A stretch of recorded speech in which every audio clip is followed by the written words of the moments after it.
A aula de hoje ela é baseada na diretriz brasileira, mas como eu botei ela na bibliografia, tem o livro da SOCESP, que é uma leitura muito boa, o Tratado de Cardiologia da Sociedade é, Paulistana de Cardiologia. O livro é muito bom, faço leituras, ele é melhor do que o Brown Aldi, que é o livro que a gente usa como base, porque o Brown Aldi é um livro traduzido, então ele fica um pouquinho mais prolixo, de entendimento mais difícil. Agora, o Tratado da SOCESP é um livro excelente, deixei lá para vocês também o capítulo direitinho, mas uma leitura mais sucinta e mais prática é mesmo da diretriz, tá? Lembrando que na diretriz tem a parte de crônica e aguda. No curso de cardiologia entra só insuficiência cardíaca crônica. A parte de aguda provavelmente vai ser feito aí no curso de emergências, edema agudo de pulmão, essas coisas, tá bom? De 2018, no site da Sociedade Brasileira de Cardiologia, tem disponível essa diretriz, tá? E a parte de fisiopatologia, que não tem tanto na diretriz. Aí, se vocês quiserem dar uma lida no texto, tá bom? Mas só pelos slides também já dá para ter um entendimento bem satisfatório aí com relação à fisiopatogenia. Então vamos começar conceituando a insuficiência cardíaca, né? Como eu falei, é uma falência de bomba, é um estado fisiopatológico no qual o coração não consegue exercer sua função primordial, que é bombear o sangue. Então ele perde essa capacidade de bombeamento. Ou existe outra situação em que ele até consegue manter o bombeamento, mas ele só faz porque ele tem tantos mecanismos adaptativos que estão conseguindo compensar. E quando isso acontece, esse mecanismo adaptativo, acaba aumentando muito a pressão dentro do ventrículo esquerdo, principalmente. Então, ele consegue bombear o sangue, mas só faz com elevadas pressões de enchimento.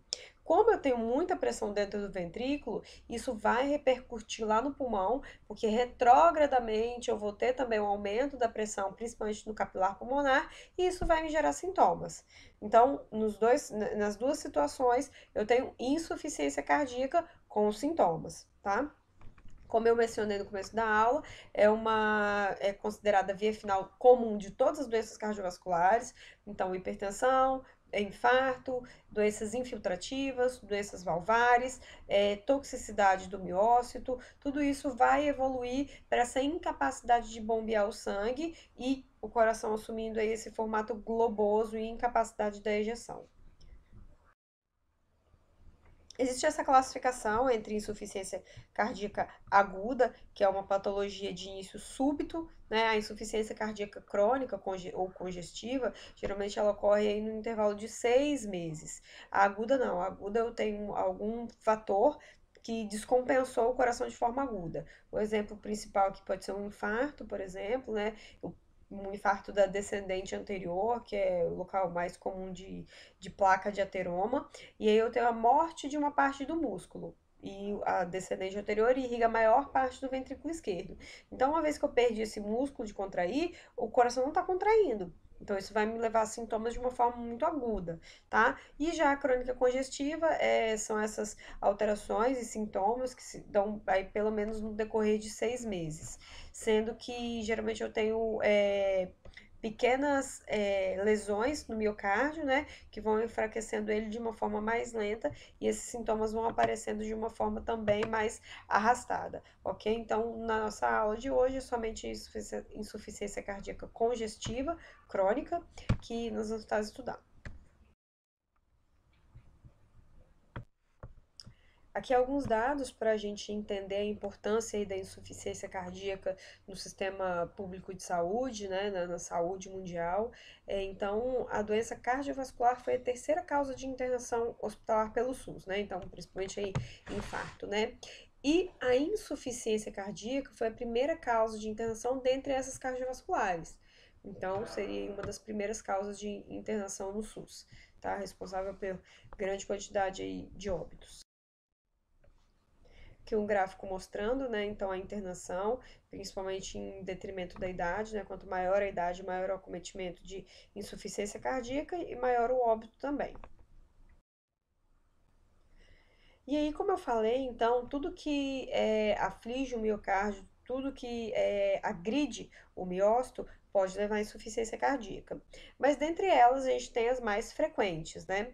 Como eu falei, a principal causa de morte no mundo é infarto. E o infarto, quando ele não leva ao óbito, ele leva a um enfraquecimento do músculo e insuficiência cardíaca. Então, a principal causa de insuficiência cardíaca é isquêmica. Então, é o infarto. É a principal causa de insuficiência cardíaca. Então, sempre que vocês atenderem um paciente que tem clínica, tem diagnóstico de insuficiência cardíaca, vocês vão logo pensar que ele já infartou, porque é a principal causa, e vão investigar, certo? A segunda causa é hipertensiva, então é aquela miocardiopatia hipertensiva, hipertrófica que a gente falou na primeira aula, aula de hipertensão, que num primeiro momento eu tenho a raiz da aorta muito constricta. Então o coração, ele tem dificuldade de ejetar sangue nessa aorta que está muito apertada. Então o que ele faz? Ele hipertrofia, ele aumenta a sua musculatura para aumentar a ejeção do sangue. Só que isso num segundo momento, ele vai fadigando, vai perdendo essa capacidade, porque ele aumenta muito a pressão dentro do ventrículo esquerdo. A pressão muito grande dentro do ventrículo esquerdo começa a distender a parede, então no segundo momento ele vai ficar num formato globoso. A terceira causa mais frequente de insuficiência cardíaca, então, é a doença valvar, no nosso meio ainda muito frequente, principalmente pela alta incidência de febre reumática, que a gente vai falar nas aulas posteriores, né? Então, é a terceira causa. E depois vem a miscelânea, né? Diabetes, por si só, é uma causa de insuficiência cardíaca. Doença de Chagas também no nosso meio é muito frequente. Doenças da tireoide, principalmente o hipertireoidismo. Estenose aórtica, que entra aqui nas valvopatias, né? É, as miocardites, que também são causa comum, principalmente em jovens, né? Uma infecção viral que acaba cometendo o miocárdio, dando essas miocardites, que pode ser inclusive fulminante. E outra causa também que eu sempre gosto de pontuar é o etilismo, né? O álcool, ele faz miotoxicidade direta. Então, ele agride diretamente o miócito, causando necrose. Então, o consumo aí acima de 40 gramas de álcool por dia já começa a causar miotoxicidade e insuficiência cardíaca lá na frente. E um consumo aí por pelo menos um ano.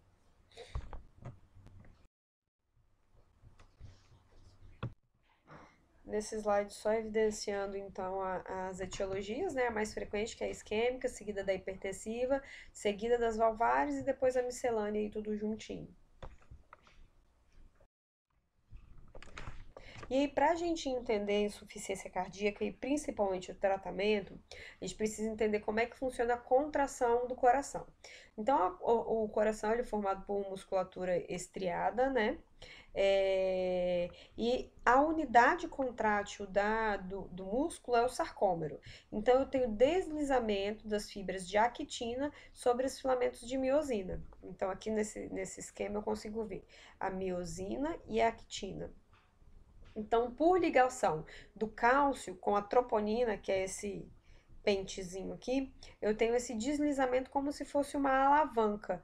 Então, eu tenho uma redução do tamanho do sarcômero, um aproximamento dessas linhas E's e com isso uma contração por redução da fibra muscular. Então, para essa contração acontecer, eu preciso do cálcio, que ele funciona basicamente através dessa bomba dupla que chama cálcio, sódio, sódio e potássio.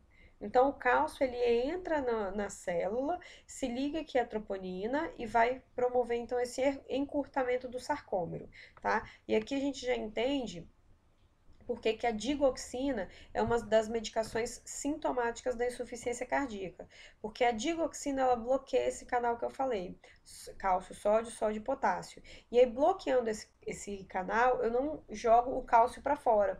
O cálcio ele fica todo dentro da célula. Então o cálcio dentro da célula ele faz mais contração do sarcômero, aumenta a força de contração. Então, por isso que ele é considerado aí um sintomático no tratamento da insuficiência cardíaca que eu vou falar mais à frente. Aqui mostrando então o cálcio e o receptor beta-1, que é um receptor adrenérgico, ou seja, do sistema nervoso simpático autônomo, autônomo simpático, né? Que é estimulado através das catecolaminas, adrenalina, noradrenalina, dobutamina, dopamina. Então, eu tenho esse receptor que vai receber essas catecolaminas, esses agentes adrenérgicos, e vai estimular a força de contração também por colocar o cálcio para dentro da célula. E aqui a gente já começa a entender, então, um dos mecanismos adaptativos da insuficiência cardíaca, mas que eu vou falar mais à frente. Então, só saibam disso. Eu tenho os canais de cálcio e eu tenho o receptor beta-adrenérgico, que também é muito importante na membrana, principalmente dos miócitos do ventrículo. Aqui mais uma vez, só reforçando, ó, esse aqui é o canal que eu falei, ó, cálcio, sódio, sódio, potássio. Então, bloqueando, o cálcio não sai de dentro da célula. Ele dentro da célula, ele consegue formar mais interações da troponina, actina, miosina e maior força de contração.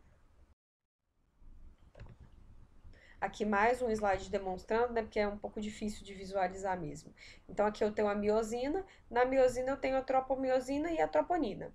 Então, aqui o ganchinho, ó, que a troponina e a tropomiosina vão encaixar junto com a actina, certo?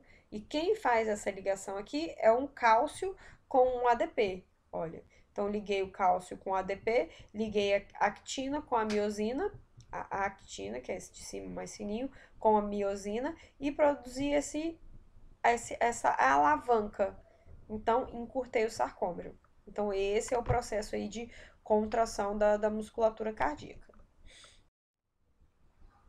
E aí, então, como eu falei, vai ter sempre um fator agressor que está agredindo o miócito, seja por toxicidade ou por isquemia, né? Quando eu tenho uma placa de ateroma, por exemplo, que está obstruindo a luz do vaso e o sangue não chega no miócito, ele não recebe oxigênio, não recebe glicose, não recebe ácido graxo, ele não recebe os nutrientes que ele deveria receber, então ele acaba morrendo por falta de nutrientes.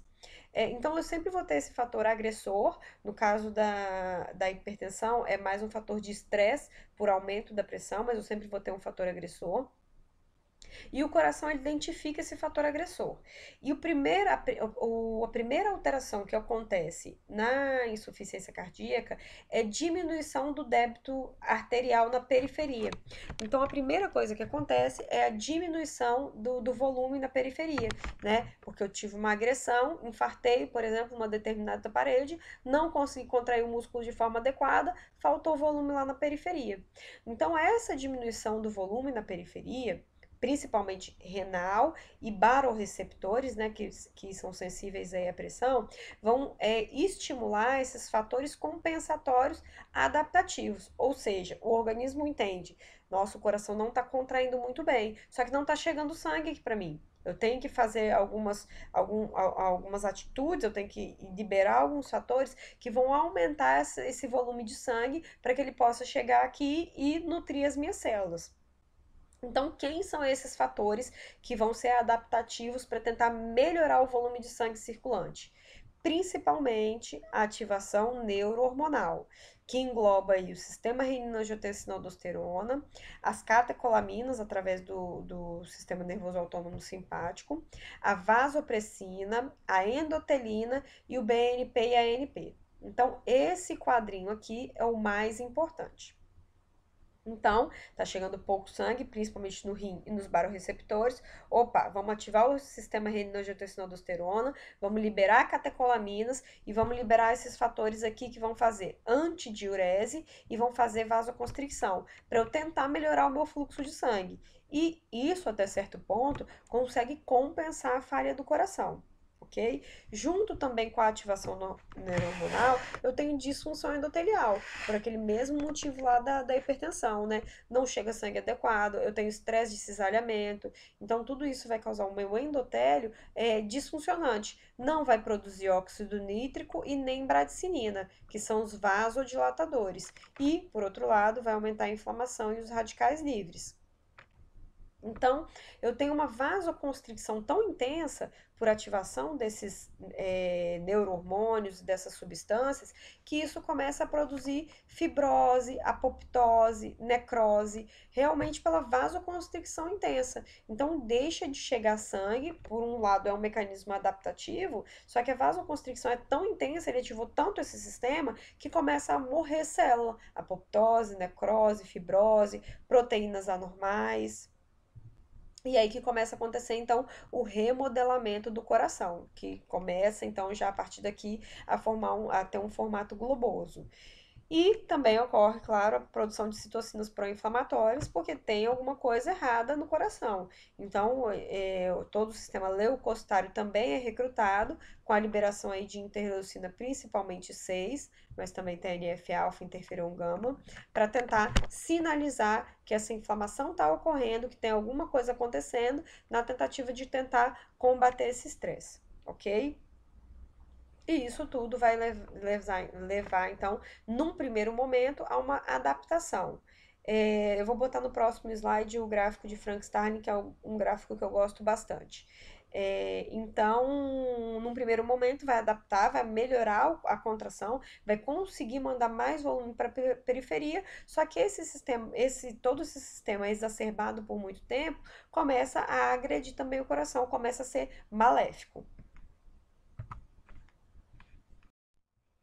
Então, eu vou desenhar aqui para vocês esse gráfico que eu falei, que é o gráfico de Frank Starling, que ele é um gráfico que mostra um pouquinho dessa adaptação aí do coração.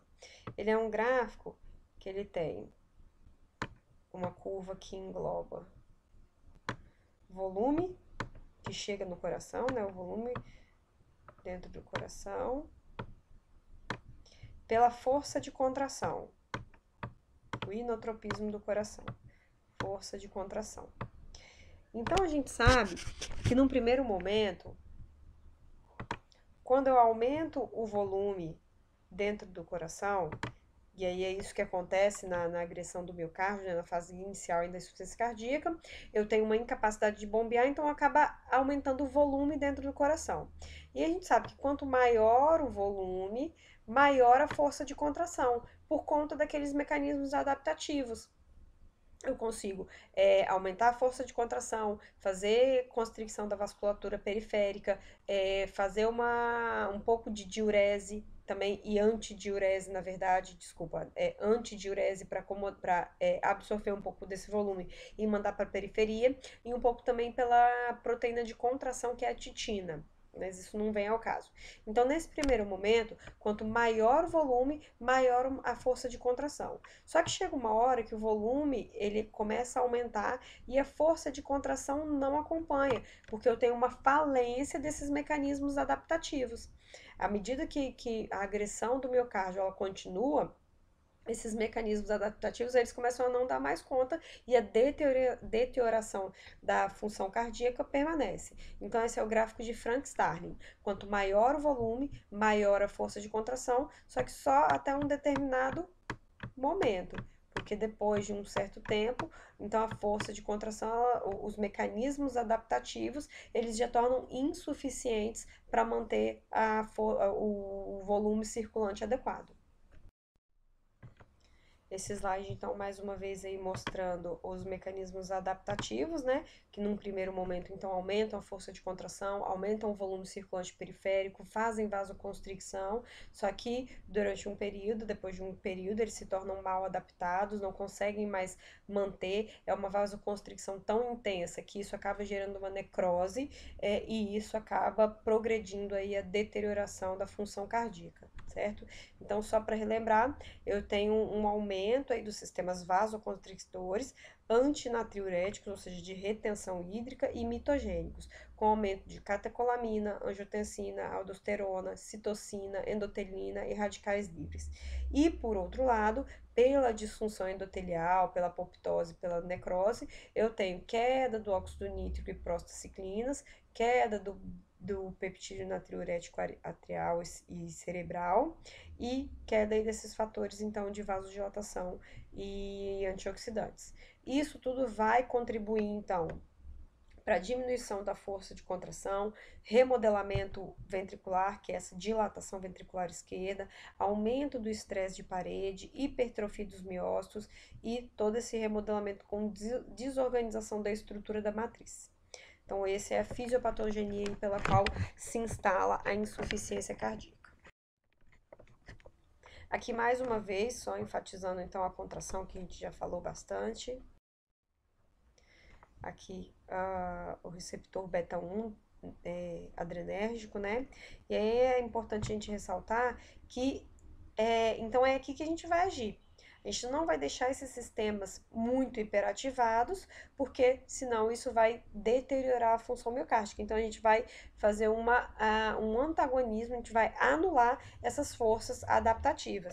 E aí por isso que a gente usa beta-bloqueador, que vai bloquear o receptor beta-1, o ZIECA ou BRA, que vão antagonizar o receptor 1 da angiotensina 2, e a espironolactona, que vai antagonizar a aldosterona. Vamos falar disso mais à frente. Então, a insuficiência cardíaca nada mais é que isso aí, o coração cansado. Vamos entrar então na parte clínica agora da doença, né? Então, como ela se manifesta, como é a insuficiência cardíaca. Então, a gente tem os três sinais e sintomas aí marginais, que são os principais, né? Então, eu tenho a dispneia, que é a falta de ar, principalmente a ortopneia, quando o paciente está deitado, né? E a dispneia é os esforços ordinários. O edema, principalmente em membros inferiores, por ação da gravidade, e a tosse. São os três sintomas aí mais frequentes, mas lembrando que o paciente também pode ter fraqueza, porque ele não perfunde bem a musculatura, dor abdominal, porque ele faz também excesso de líquido na região abdominal, ascite, ele refere empachamento, falta de apetite, palpitação, porque um dos mecanismos adaptativos é a liberação de adrenalina, que vai levar a taquicardia, tontura pelo baixo débito cerebral e diminuição da emissão de urina também pela congestão renal.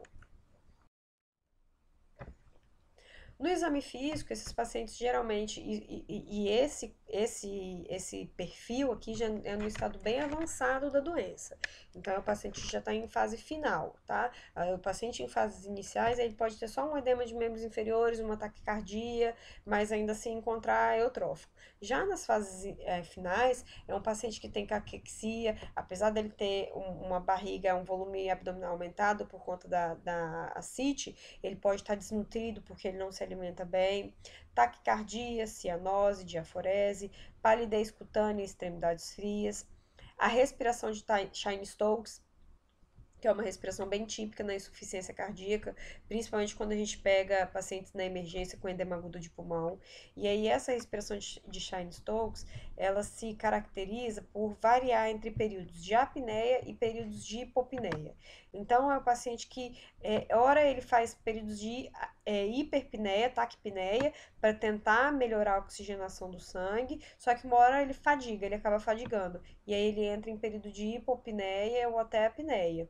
Quando ele se recupera dessa fadiga, ele volta a fazer períodos de hiperpneia ou taquipneia, e depois ele fadiga e novamente entra em hipo ou apneia. E assim ele vai variando. O desenho ficou horrível, mas acho que deu para entender.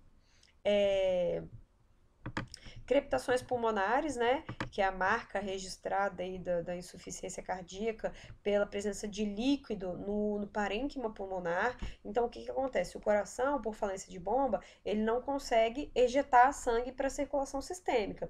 Então, esse sangue ele não fica parado no coração, até porque senão ele ia acumulando, sem ter para onde ir. Então ele acaba voltando retrogradamente para o sistema de menor pressão, que é o sistema pulmonar. Então, uma vez no capilar pulmonar, com o aumento da pressão hidrostática, ou seja, o aumento de força na parede ali do vaso, eu acabo fazendo um transudato e levando a essa congestão. O ictus, ou a ponta do coração, ela pode se tornar globoso e desviado para a esquerda e para baixo. Eu tenho um ritmo de galope, devido aí à taquicardia e devido à sobrecarga volumétrica. Então, o que acontece? A B3, a terceira bulha, ela aparece quando eu tenho sobrecarga de volume.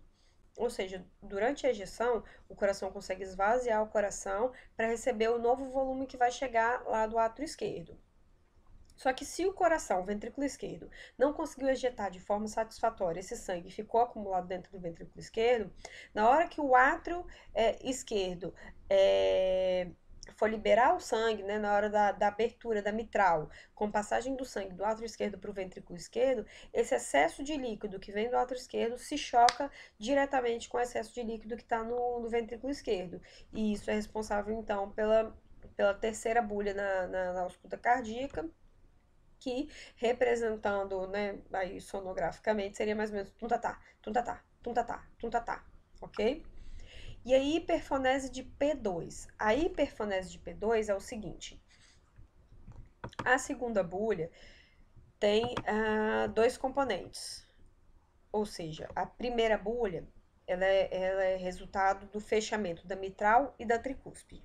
E a segunda bulha, ela é resultado do fechamento das válvulas arteriais, né? Aórtico e pulmonar. O componente aórtico fecha um pouquinho antes da pulmonar. Então, a válvula pulmonar, a válvula aórtica, ela fecha um pouquinho antes da pulmonar. E aí, por isso eu tenho esses dois componentes, A2 e P2, de segunda bulha, ok?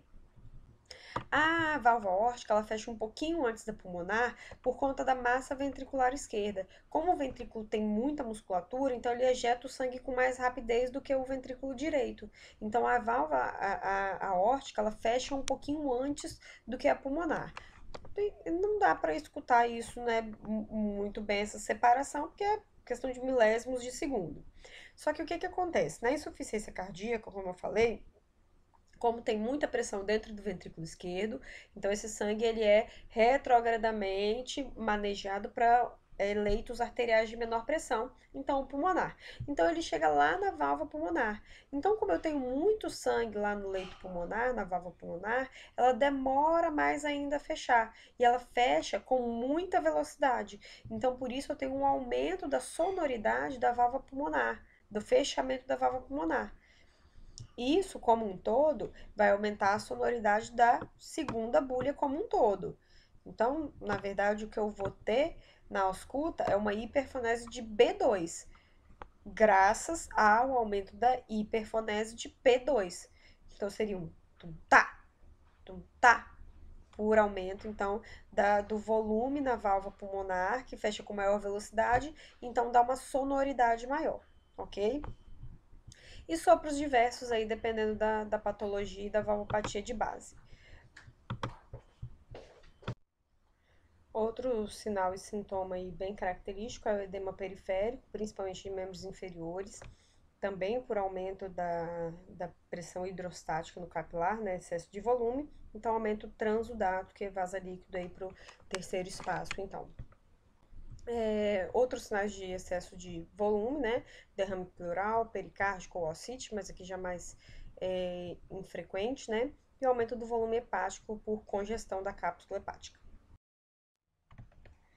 E aí o diagnóstico da insuficiência cardíaca, ele é clínico. Eu não preciso de exames nem métodos complementares para dar o diagnóstico, porque só com uma avaliação rápida da clínica e com o exame físico, eu consigo dar o diagnóstico. E o diagnóstico ele é guiado pelos critérios de Framingham, que são divididos entre maiores e menores. Os critérios maiores são critérios mais específicos da insuficiência cardíaca, geralmente só a insuficiência cardíaca que pode dar aquilo ali. E os menores já são sintomas que são frequentes, mas que podem ser devido a outras patologias. Então, o primeiro critério aqui do critério maior é a dispneia paroxística noturna, que é muito característica da insuficiência cardíaca. Ela é caracterizada por uma dispneia que ocorre de forma súbita, alguns minutos depois do paciente ter deitado para dormir. Ele tem um despertar súbito, de forma abrupta, com muita dispneia. Ele precisa de se colocar em pé e geralmente procurar um lugar aberto para conseguir respirar melhor. Então, essa é a dispneia paroxística noturna. Porque durante o dia, quando ele está em pé, o excesso de volume ele se localiza nos membros inferiores. Quando ele deita, eu tenho um remanejamento desse líquido, né, por perda da ação da gravidade, e esse líquido é transferido para o pulmão. Uma vez no pulmão, ele vai dar congestão pulmonar, vai dar essa dispneia, por isso que acontece aí um período após o paciente ter deitado, e o paciente vai despertar de forma súbita com esse cansaço. Então, essa é a dispneia paroxística noturna, que é muito característico da insuficiência cardíaca, né? Esse excesso de líquido que varia aí com a posição. Assim como a ortopneia também, que é a dispneia, principalmente quando o paciente deita, né? A turgência jugular, então tem um aumento na pressão jugular quando o paciente está aí a 30 graus, porque eu tenho aquele retorno do sangue, né? Principalmente para o meu leito venoso. Então, o ventrículo esquerdo que está com pressões de enchimento muito elevadas, esse volume se desloca para o capilar pulmonar. Do capilar pulmonar para o ventrículo direito, átrio direito, veia cava, jugular. Então, você consegue ver de forma exuberante a jugular no pescoço do paciente saltando de forma bem marcada, tá? As crepitações pulmonares, como a gente já falou, que é a alteração na ausculta, que a gente escuta como se fosse esse roçar do cabelo, né? A gente pega um cabelo e roça um no outro. Esse é o barulho de crepitação pulmonar, que indica aí excesso de líquido no parênquima pulmonar. A cardiomegalia no raio-x de tórax, né? Então, o aumento do tamanho do coração, né? Do diâmetro do coração. No raio-x de tórax, geralmente é insuficiência cardíaca. O edema agudo de pulmão, então, que é esse aumento súbito das pressões capilares pulmonares, com líquido, extravasamento de líquido, de forma que não melhora, o paciente acaba aparecendo aí no pronto-socorro com insuficiência respiratória. Então, eu sempre considero esses 5 os mais importantes, que são os que a gente mais vê, né? A terceira bulha, o ritmo de galope também é importante, mas geralmente esses 5 aqui são os mais importantes. Dispneia paroxística noturna, turgência jugular, crepitação pulmonar, cardiomegalia, edema agudo de pulmão e B3, tá?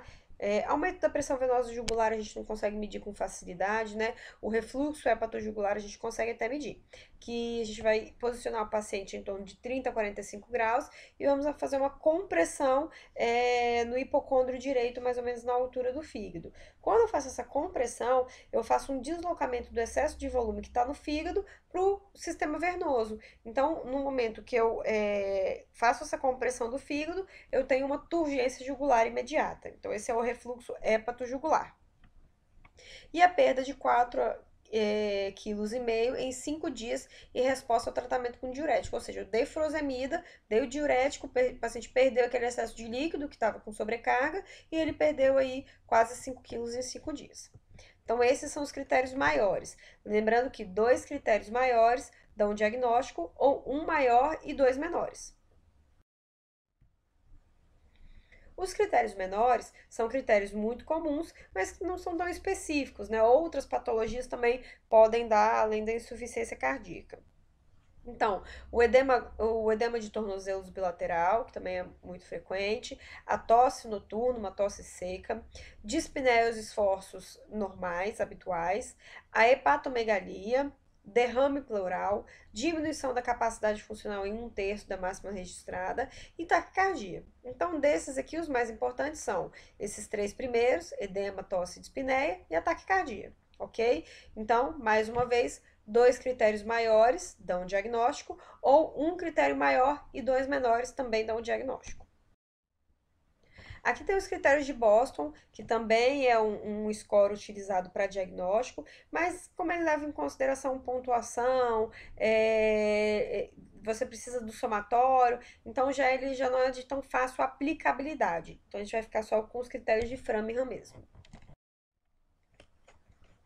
Esse slide, ele tá aqui para mostrar principalmente a importância do BNP e do ProBNP. Mas seguindo aqui, ele é um pouco confuso, mas vamos começar aqui do começo, que é um algoritmo, aí, um fluxograma para a gente dar o diagnóstico. Então, o paciente que tem história, sinais e sintomas de insuficiência cardíaca, você vai fazer o primeiro atendimento, né? Considerando a anamnese, incluindo fatores de risco, história familiar, exame físico e de exames raio-x, eletro e laboratório, que é o que faz ali de mais prontidão, né? E aí, como eu falei, então, esse slide, a informação mais importante dele está aqui, que é a importância do BNP ou do ProBNP.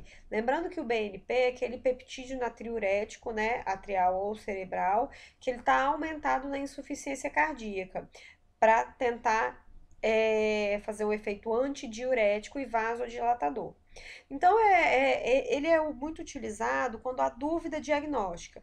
Então, é o caso que o paciente chega no pronto-socorro com dispneia, ele é obeso, chega com edema de membros inferiores, com tosse, mas você está na dúvida se é realmente uma dispneia de etiologia cardiogênica ou respiratória, pulmonar, né? Então, nesses casos, o BNP ele é considerado fator 1A, ele é considerado classe de recomendação 1A para essa dúvida diagnóstica. Porque se o BNP tiver aumentado, ou seja, acima de 400, isso indica insuficiência cardíaca. Agora, se ele tiver baixo, ou seja, não é insuficiência cardíaca, vamos procurar outra etiologia aí para a dispneia, certo? Então, a importância do BNP e do ProBNP é isso aí. E aí, seguindo aqui o nosso fluxograma, eu fiz esse primeiro atendimento, coloquei nos critérios de Framingham, verifiquei que é uma insuficiência cardíaca aí confirmada ou provável. O próximo passo é pedir o ecocardiograma. Não no intuito de diagnóstico, porque o diagnóstico já foi dado pelos critérios de Framingham, mas mais para avaliação da função ventricular, né, da gravidade, como que está essa função, o ventrículo está tão disfuncionante assim, e para avaliação da etiologia também, que ele ajuda nessa avaliação. E aí que a gente tem a primeira classificação da insuficiência cardíaca, que é aquela com fração de ejeção preservada, ou seja, fração de ejeção acima de 50%, ou fração de ejeção reduzida, com fração de ejeção abaixo de 50%. A fração de ejeção reduzida também é chamada de insuficiência cardíaca sistólica, porque é a minha sístole que está prejudicada. E a fração de ejeção preservada, a fração de ejeção acima de 50%, é a insuficiência cardíaca diastólica, porque a sístole está preservada, ele está conseguindo ejetar o sangue. O que ele não consegue é acomodar direito esse sangue, que é o caso lá da hipertensão. O ventrículo está tão endurecido, musculoso, que ele não consegue relaxar para acomodar o sangue que está chegando do átrio. Então, o ventrículo esquerdo acaba aumentando a sua pressão de enchimento. Como ele está duro, ele não consegue acomodar, a pressão aumenta muito, ele acaba então mandando esse sangue para o pulmão, que é uma câmara de menor pressão, certo? Então, e a divisão dessa classificação é 50-50. 50% dos casos é fração de ejeção preservada, 50% é fração de ejeção reduzida ou sistólica. E aí, né, a fração de ejeção preservada, na maioria das vezes, é etiologia hipertensiva, aquela primeira fase hipertrófica, ou é degenerativa, né? Como a gente falou na primeira aula, tudo na cardiologia, que é degeneração, é envelhecimento, é em torno de calcificação, fibrose e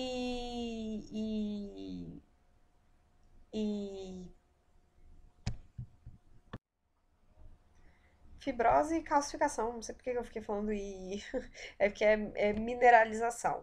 Então, tudo na forma de calcificação. Então, e fibrose. Então, o ventrículo, né, o envelhecimento com a idade, então um paciente aí de 70 anos, ele vai ter o ventrículo calcificado, endurecido, fibrosado. Então, ele vai ter sua complacência diminuída. Então, a insuficiência cardíaca preservada ou diastólica, os principais representantes são a hipertensiva, a fase hipertrófica, né, aquela primeira, e o próprio envelhecimento, né, degenerativa. E a sistólica, que aí entram todas aquelas causas que a gente já falou, que a principal é a isquêmica, seguida aí da hipertensiva na fase final, a alcoólica, como eu falei, acima aí de 40 gramas, né, a gente sabe que 40 gramas já é prejudicial, miocardite, doença de Chagas, valvopatias e outras, né? E aí o eco, ele consegue me dar alguns sinais.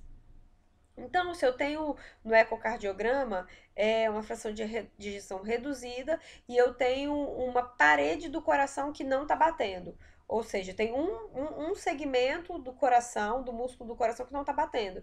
Muito provavelmente isso foi uma artéria que infartou e isquemiou e fibrosou aquela região, certo? Na miocardite também, eu posso ter tanto derrame pericárdico quanto um aspecto de sanduíche, que isso é principalmente visto na ressonância, né? Que só a parte central do miocárdio é acometido. Então, o ecocardiograma, principalmente também para avaliar as válvulas, né? Etiologia valvar, ele dá essa dica de etiologia aí da insuficiência cardíaca.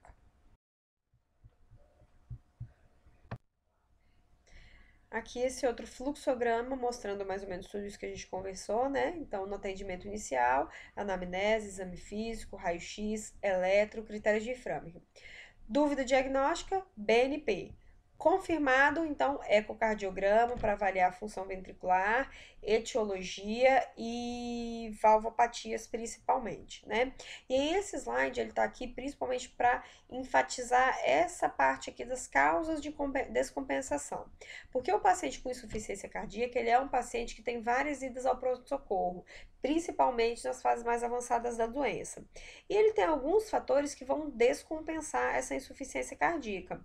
A principal causa de descompensação é medicação inadequada. Então, é má aderência medicamentosa. É o paciente que fala que ficou sem receita, ou que não ficou sem dinheiro para comprar, ou que esqueceu de tomar e acabou descompensando, tá? Outras causas, então, uma libação tanto alcoólica quanto da dieta, né? Comeu uma feijoada rica em sal aí no dia e acabou aumentando a sobrecarga volumétrica, crise hipertensiva, isquemia, TEP, arritmias, infecção, anemia, sangramento, uso de anti-inflamatório porque aumenta a pressão. Então, tudo isso é causa de descompensação da insuficiência cardíaca, ok? Daqui para baixo já entra mais no quesito de insuficiência cardíaca aguda, que não é o foco da nossa aula. Como eu falei, esses pacientes, eles, principalmente nas fases mais avançadas, eles têm várias recaídas. E geralmente a gente consegue classificar o sintoma desse paciente através da classificação de NYHA, da New York Heart Association, que classifica a intensidade dos sintomas. Isso é bom porque ele gera uma linguagem universal para a gente saber progressão da doença, se é uma descompensação, o quadro basal, por que ele piorou, por que ele descompensou. Então, isso é muito importante a gente fazer uma classificação em toda consulta para a gente saber, principalmente com relação à progressão da doença.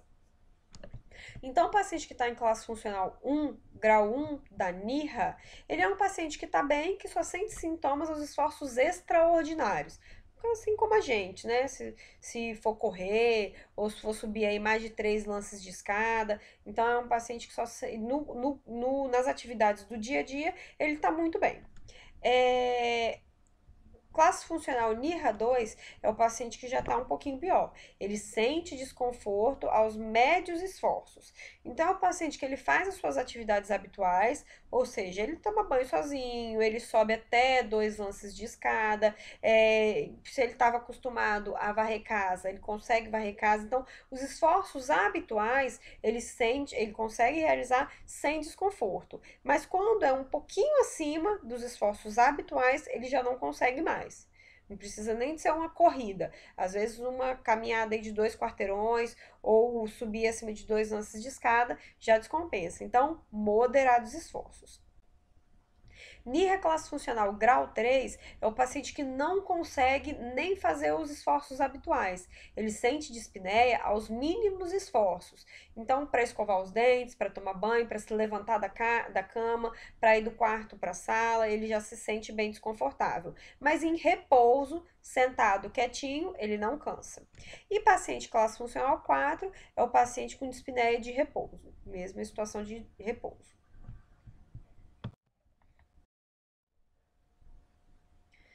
E aí a insuficiência cardíaca, ela é muito importante a gente levá-la a sério e saber tratar. Porque a mortalidade da insuficiência cardíaca em fases avançadas, terminais, é muito alta. Inclusive, é pior do que a maioria dos cânceres. A mortalidade da insuficiência cardíaca, ela só perde para câncer de pulmão e de pâncreas. Então, aqui o câncer de pulmão e de pâncreas que não está aqui. Fora isso, a insuficiência cardíaca, ela mata muito mais do que a maioria dos cânceres. E é muito triste porque esses pacientes, quando chegam na fase avançada da doença, a gente tem que fazer paliativo, cuidados paliativos para eles, porque não tem mais o que fazer, não existe opção terapêutica e o paciente às vezes está lúcido, orientado, mas está praticamente se afogando. Aqui outra classificação e aqui leva em consideração é a presença de disfunção ventricular e sintomas. Então, o paciente que está em estágio A, ele somente tem fatores de risco. Então, é o hipertenso, é o diabético, é o cara que é etilista, que tem doença de tireoide. Então, ele tem fator de risco para ter insuficiência cardíaca, mas ele ainda não tem a doença. O paciente em estágio B é o paciente que já tem insuficiência cardíaca, ele tem disfunção do ventrículo esquerdo, mas não tem sintoma. Não refere dispneia, tosse, edema, nenhum sintoma. Estágio C é o paciente que tem disfunção do ventrículo, mas já começou a apresentar sintomas. E o paciente em estágio D é o paciente que tem sintomas, já está em tratamento clínico otimizado e mesmo assim continua refratário aí às medidas do tratamento, porque vai ocorrendo uma deterioração. A progressão natural da doença é mesmo ter uma deterioração, uma progressão da disfunção cardíaca. Então, letra D, estágio D, é realmente essa insuficiência cardíaca refratária. E aqui a gente já começa a falar um pouquinho do tratamento da doença, que é um tratamento também basicamente clínico e engloba a gente neutralizar, a gente bloquear aquele sistema neuroendócrino que está muito exacerbado e que acaba prejudiciando. E claro, interromper o fator causal quando é possível, né? Então, o paciente que está em estágio A, que ele tem fator de risco, você vai tratar o fator de risco dele, né? O paciente que tem estágio B, que já tem disfunção estrutural, já tem disfunção do ventrículo esquerdo, mas não tem sintomas, a gente vai fazer medicações que mudam a mortalidade desse paciente. Quem são as medicações que mudam a mortalidade? IECA ou BRA, beta-bloqueador e espironolactona, se ele tiver fração de ejeção abaixo de 35%. Tá? Vou falar disso mais à frente também, mas só para a gente dar uma introdução aqui. O paciente que está em estágio C, ou seja, que tem disfunção ventricular e tem sintomas, eu vou fazer drogas que mudam a mortalidade e vou fazer sintomáticos. Então, IECA, OBRA, beta-blox, prolactona e mais os diuréticos que aí entra, furosemida, né, o diurético, e a digoxina. Certo? Fora isso, já vou começar a tentar algumas terapias que também podem melhorar os sintomas, caso as medicações não deram certo, né? E aí eu posso tentar ressincronização cardíaca, ou ressync, né? O tratamento cirúrgico, em alguns casos, se precisar de cirurgia de troca valvar, principalmente, né? E cuidado multidisciplinar, né? Envolver fisioterapia, esses pacientes respondem muito bem a reabilitação cardiopulmonar. Então, você fazer um trofismo muscular desse paciente, fazer uma reabilitação pulmonar para melhorar o sistema circulatório, melhorar a capacidade aeróbica, melhorar a tolerância ao exercício. E o paciente que está em estágio D, que já é refratário às medicações, então o que sobra para a gente são os inotrópicos, mas que só existem em droga em forma venosa. Então, esse paciente a gente só faz quando é ponte para transplante, por exemplo, né? Porque ele precisa de estar internado para fazer.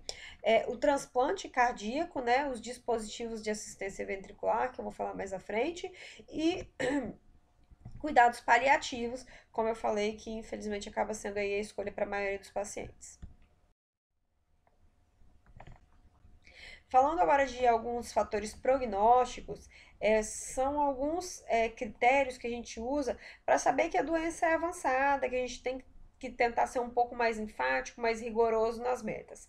São muitos, o que eu gosto de enfatizar é hiponatremia, sódio plasmático aí abaixo de 130. Por quê? Primeiro que esse paciente tem a sobrecarga de volume, então ele tem o sódio muito diluído, ele tem hiponatremia dilucional. E fora que também a gente faz muito furosemida.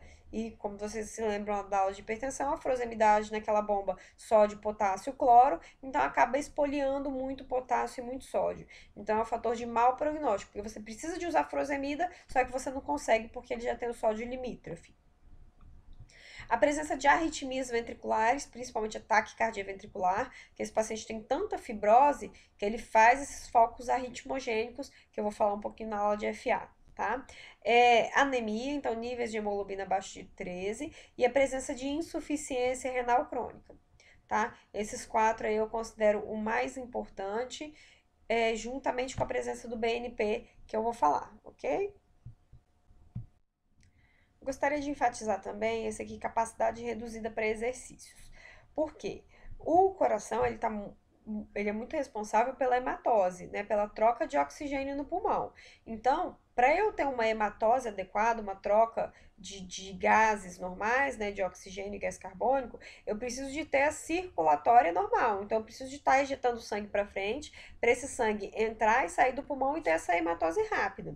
Se eu tenho essa falência de bomba e o sangue fica muito parado no pulmão, eu não consigo ter essa troca adequada. Então, eu não consigo oxigenar o sangue de forma eficaz. Então, acabo tendo consumo de oxigênio muito baixo, que inclusive abaixo de 10 é uma das indicações para transplante cardíaco.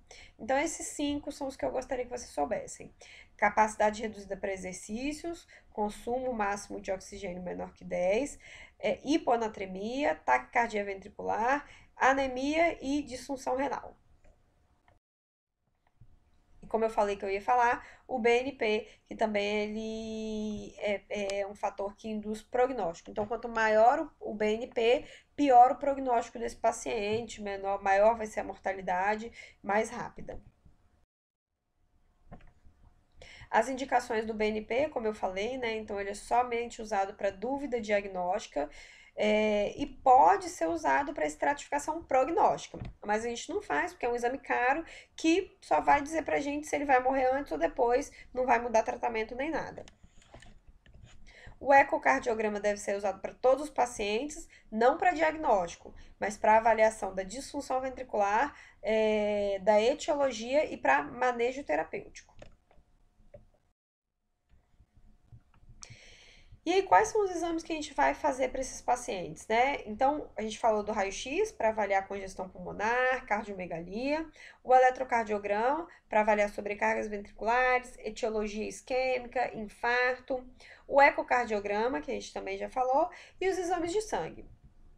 Dos exames de sangue, a gente vai considerar o hemograma, que é o basal para todo mundo, os eletrólitos, porque esse paciente ele está hemodiluído, ele tem muita diluição dos eletrólitos e ele usa muito diurético. Então, eu tenho que estar acompanhando aí, dosando, principalmente sódio e potássio, pela alta incidência de arritmias.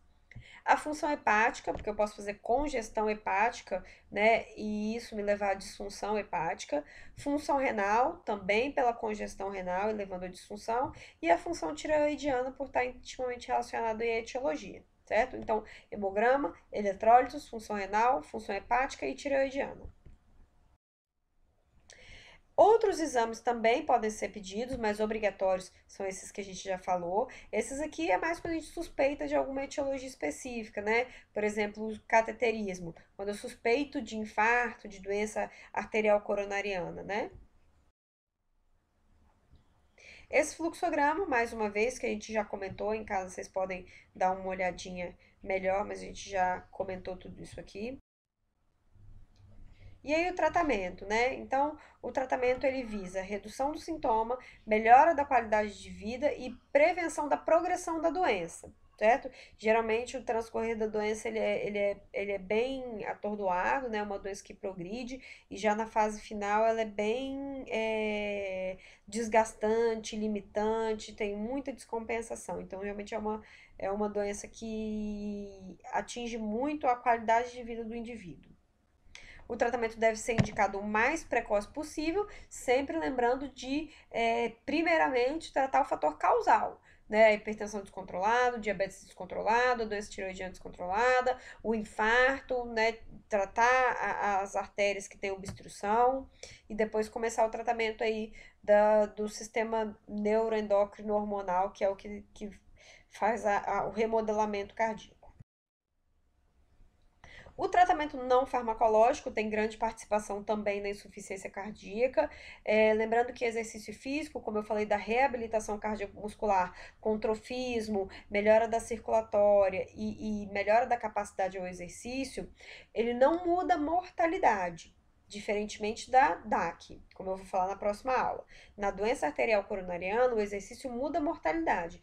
Na insuficiência cardíaca, ele só melhora a qualidade de vida. Então, ele melhora a capacidade ao exercício. Eu sempre falo com meus pacientes de consultório, quanto mais atividade você fizer, mais o seu pulmão e o seu coração vão aguentar fazer, ok? Então, tabagismo, interrompeu o tabagismo, bebida alcoólica. O álcool, se o paciente tem etiologia alcoólica, ou seja, se a insuficiência cardíaca dele foi por aumento da ingesta alcoólica, então ele não pode fazer, ele tem que ser abstênico total de álcool. Agora, se ele está compensado, se a etiologia da insuficiência cardíaca não é alcoólica, você pode liberar desde que seja de forma moderada. Então, uma tacinha de vinho ou uma lata de cerveja por dia, evitando episódios aí de libação alcoólica. Dieta, então uma dieta saudável, rica em fibras e minerais, né? E o sal e a água, eu só restringo já nas fases bem avançadas da doença. Por quê? Se eu não ingerir sal e água, não vou ativar lá na mácula densa a produção de renina.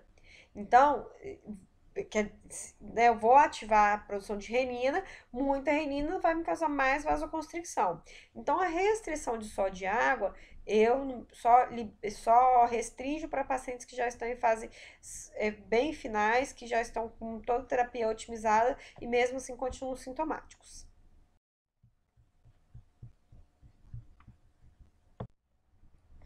E o tratamento farmacológico, que visa então a redução daqueles fatores que no primeiro momento são adaptativos, mas depois passam a ser agressores, e isso vai causar um remodelamento reverso.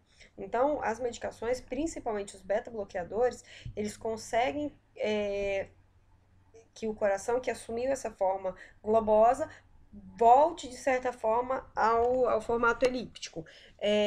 Lógico, o coração não vai voltar ao normal, mas ele consegue reduzir bem o tamanho e assumir uma forma um pouco mais parecida dentro do fisiológico.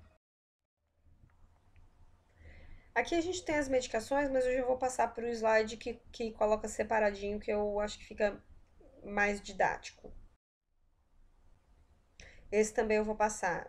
Vai ser a mesma coisa, tá? Depois vocês podem dar uma olhada melhor, mas eu gosto mais do slide que já faz essa separação que eu acho didática.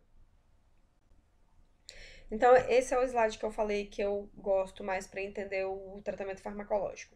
Então, como eu falei, o tratamento é dividido entre farmacológico, que muda a mortalidade, que reduz a mortalidade, e o tratamento sintomático. Então, quem são as medicações que mudam a mortalidade? São aquelas medicações que vão bloquear o sistema neuroendócrino adrenérgico, hormonal, porque vão impedir esse remodelamento, vão manter um equilíbrio desses fatores de forma que aumentem a força de contração e, por outro lado, acabam não agredindo tanto. Então, quem são eles? IECA ou BRA, um dos dois, né? A associação, lembrando, IECA com BRA não é melhor que cada um deles isoladamente e deve ser contraindicado, certo?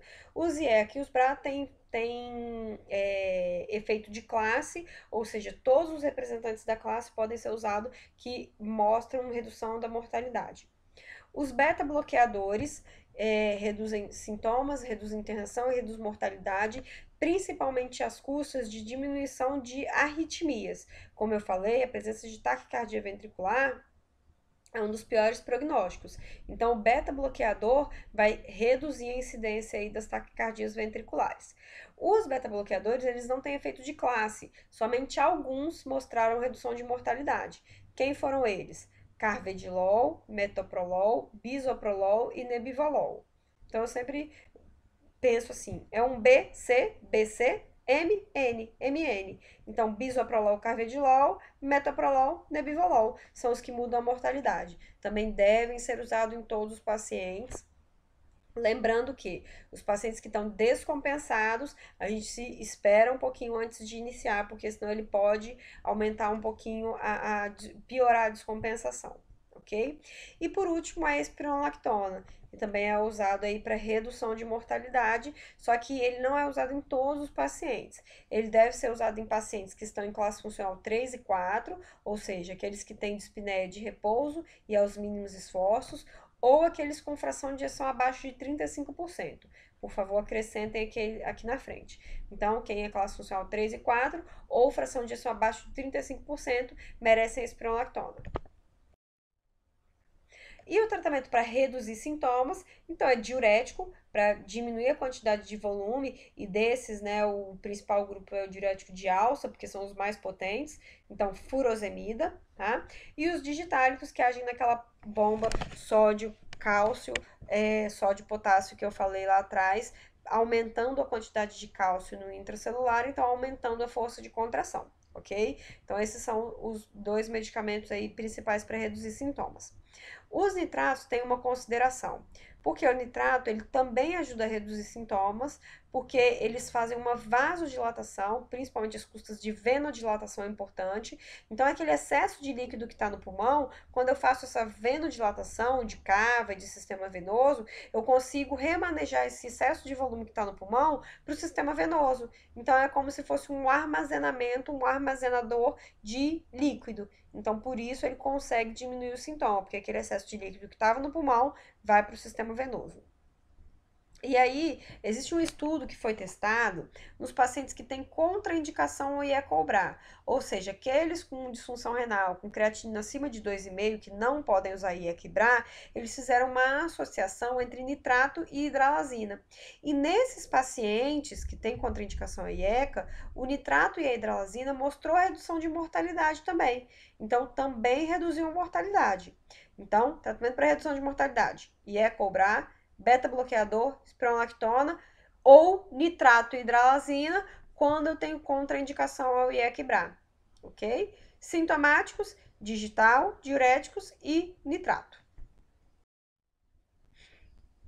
Aqui mais uma vez mostrando aquela bomba que eu expliquei sobre o funcionamento aí dos digitálicos, da digoxina. E aí eu tenho o tratamento farmacológico adjuvante, que seria o tratamento para ajudar no controle dos fatores de risco, né? Que principalmente os antipertensivos, né? E aí deles os bloqueadores de canal de cálcio dihidropiridínicos, ou seja, amlodipina e levanlodipina. Os não dihidropiridínicos, verapamil e diltiazem, eles são contraindicados na insuficiência cardíaca. São grau 3 de recomendação, não pode usar, porque eles diminuem a força de contração, tá? Então, bloqueadores de canal de cálcio não dihidropiridínicos, de verapamil e de tiazem, são contraindicados. Por quê? Porque eles agem no receptor beta-2. Beta-2 que fica no ventrículo. O receptor beta-2 também é adrenérgico. Então, se eu bloqueio esse receptor, eu vou diminuir a força de contração. Então, o que eu não quero na insuficiência cardíaca. Então, por isso eles são contraindicados, tá? E os inotrópicos não digitálicos, aqueles que aumentam a força de contração, né? Inotropismo significa isso, né? Força de contração. Então, aqueles que aumentam a força de contração sem considerar a digoxina, que eu já falei, né? Que aí entra aqui a dobutamina, levosimedan e o milrinone, que são esses três inotrópicos não digitálicos que aumentam a força de contração. Só que são medicações endovenosas, como eu falei, geralmente a gente usa para pacientes que têm programação de transplante. Então, eles servem como ponte para transplante até a estabilização clínica. E aí, durante muito tempo, essa foi o tratamento utilizado por mais de 50 anos. Até que em 2014 surgiu essa nova medicação, que chama, só existe ela no mercado, né? É o sacubitril/valsartan, o nome comercial dele é o Entresto. É o sacubitril/valsartan. O sacubitril/valsartan, ele possui duas moléculas na sua composição. A valsartana, que é um BRA, e o sacubitril. O sacubitril, ele é um inibidor da neprilisina. Então, o sacubitril é o inibidor da neprilisina.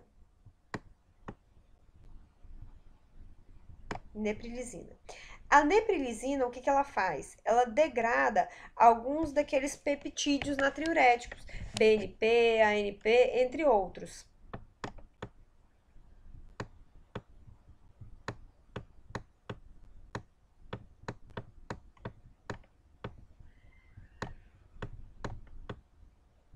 Então, ela degrada esses peptídeos, entre outros, que fazem natriurese, que aumentam a diurese.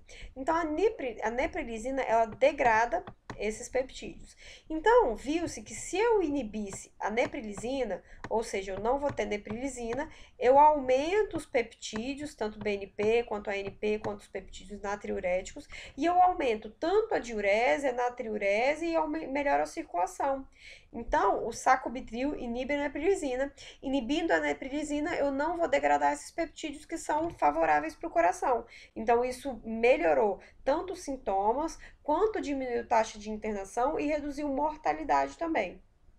Isso tudo foi visto nesse estudo que chama Paradigma HF. Aqui mostrando as curvas de Kaplan-Meier, ó, comparou então a molécula do LCZ, que é o sacubitril/valsartan, com o enalapril. E viu que quem usava o sacubitril/valsartana tinha menor endpoint primário, que é mortalidade, infarto e revascularização de urgência. E com relação à hospitalização, quem que ganhou? Ó, o LCZ também teve menor taxa de hospitalização comparado com o enalapril.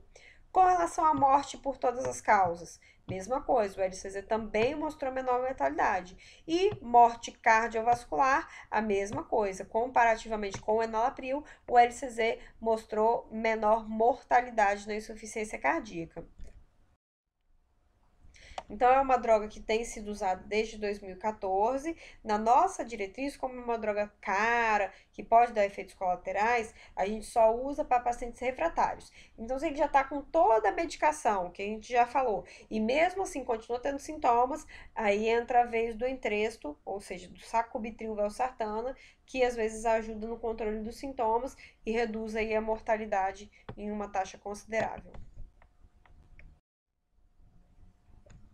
Revisando então os sintomas, paciente assintomático, vou controlar fatores de risco.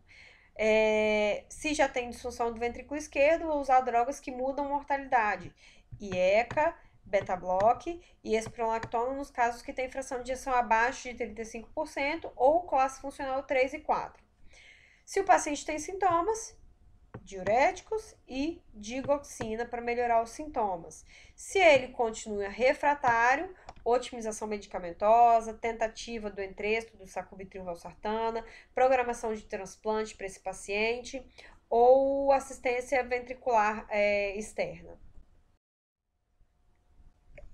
Tratamento alternativo, então, marca-passo multissítio. E aí, o que acontece? Quando eu tenho uma dilatação muito importante, desenho mais ou menos o coração. Quando eu tenho uma dilatação muito importante, eu acabo estendendo as fibras de condução elétrica, né? Então, eu tenho aqui feixe de His, fibras de Purkinje. Então, eu acabo lesionando essas fibras, principalmente do ventrículo esquerdo. Quando eu lesiono essas fibras, o estímulo ele desce pelo ramo direito e ele passa pelo ramo esquerdo, indo por célula a célula. Célula a célula. Então, isso deixa o estímulo muito lento, muito demorado. Então, o ventrículo esquerdo, ele acaba batendo um pouquinho antes do ventrículo esquerdo. Isso gera uma contração muito assincrônica, dissincrônica, né? Bate um, depois bate o outro. Eu acabo perdendo um pouco de volume durante essa contração dissincrônica. Então, essa estimulação multifocal, ela visa voltar com essa ressincronização dos ventrículos, né? Então, eu coloco um marca-passo com um eletrodo estimulando o ventrículo direito e coloco um outro fio de marca-passo estimulando o ventrículo esquerdo para que os dois se contraiam ao mesmo tempo e eu tenho, então, uma ejeção melhor desse volume que passa pelos ventrículos. Então, esse é o ressincronização, é o ressincronizador cardíaco, Resync. Tá? O tratamento cirúrgico, mas que desses aqui, né, nenhum deles mostrou eficácia comprovada, né? Cardiomioplastia, que significaria você cirurgicamente voltar o coração para o tamanho normal, ventriculectomia, que seria aí tirar um pedacinho do ventrículo que está aneurismático, que está parado, ou correção da insuficiência mitral secundária. Então, nenhum desses mostrou eficácia e nem mudança de mortalidade. E última opção aí, o transplante cardíaco. Outro tratamento alternativo também são os dispositivos de assistência ventricular externa, né, as bombas artificiais, que eu tenho alguns aparelhos, alguns dispositivos que auxiliam aí na ejeção do sangue do coração. Aqui só mostrando aí o marca-passo multissítio, né, o ressincronizador. A ventriculectomia, como eu falei, a gente não faz porque não muda a mortalidade nem sintoma. A reabilitação cardíaca, que é uma coisa que melhora muito a qualidade de vida dos pacientes, como eu falei, né? Fisioterapia, e aí estimular esses pacientes mesmo a fazer musculação para melhora do trofismo, melhora da circulatória do volume de sangue, melhora do funcionamento cardiopulmonar, com maior capacidade ao esforço físico. Aqui mostrando um centro de reabilitação cardiopulmonar. Aqui já entra a parte de insuficiência cardíaca aguda, que a gente não vai entrar nesse mérito, né? Que é uma outra aula de urgência e emergência, mas eu achei que tivesse foto aqui e não tem, dos dispositivos de assistência ventricular externa, né? Alguns deles funcionam como um coração artificial mesmo, né? Existe um Impella, que é um dispositivo em forma de canudo, que ele funciona como uma centrífuga. Você implanta ele e ele suga o volume de sangue dentro do coração e ejeta na aorta. Então, esse é o Impella. E existem alguns outros também, que às vezes você canula tanto a cava quanto a aorta e consegue pular, né, a etapa do coração, mas são todos dispositivos de curta permanência, né? Não é o caso de você ficar e viver com ele para o resto da vida. Então, geralmente, ele também é usado somente para ponte para transplante. Você coloca, o paciente fica ali no máximo um mês esperando o coração chegar. Tá bom? Então, terminamos aqui a aula de insuficiência cardíaca. Espero que tenha sido proveitosa. Já vou deixar o TGPI, o ACOM, lá na plataforma para vocês poderem fazer, irem anotando as dúvidas, tá bom? E a gente se encontra então na terça-feira para identificar aí alguma dúvida que possa ter ficado e um bate-papo para que vocês tenham um aproveitamento máximo, tá bom? Beijinho, tudo de bom.